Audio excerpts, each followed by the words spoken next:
Isang magandang araw mga buddy.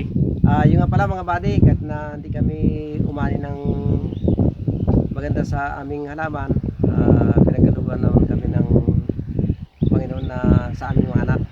Meron pa rin pong magandang nangyari. Tulad ng anak ko po, talagang kahit pa paano binigyan din ng Panginoon na makapag-graduate po at meron din siyang medal at saka meron siyang honor. Yan din po yung anak ko ay ngayong closing nila ng grade 3 ay meron din siyang honor. Kahit pa paano ay masaya na rin tayo. Kaya masaya kami ni Buddy kahit pa paano sa mga anak namin bumawi naman.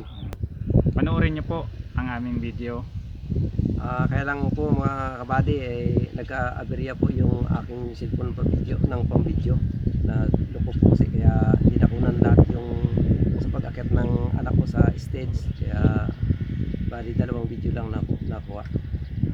Yung anak ko pala ay nag-graduate ng grade 12, kaya yun mga buddy. Ito na po ang aming video. Buddy, mag-a-attend kami ng graduation ngayon. Mag-graduate kasi itong bunso namin. Nagpapasalamat kami sa Panginoon dahil pinagkalooban kami ng anak na masipag at mabait. Kaya tungtuwa kami ni mama niya na makagraduate siya ngayon. Request kasi ni bunso na si mama niya lang mag-akit sa stage. Kaya yun mga buddy, alis na kami. Tara!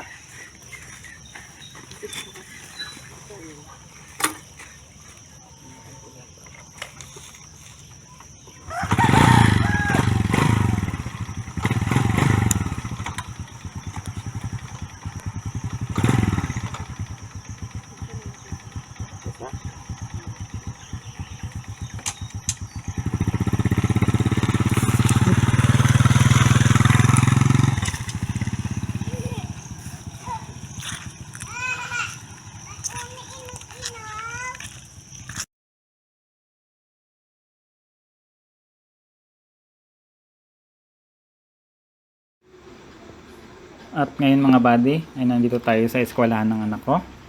Siya ang napiling kakanta ng doxology. At mamaya po ay sasabitan ko siya ng medal.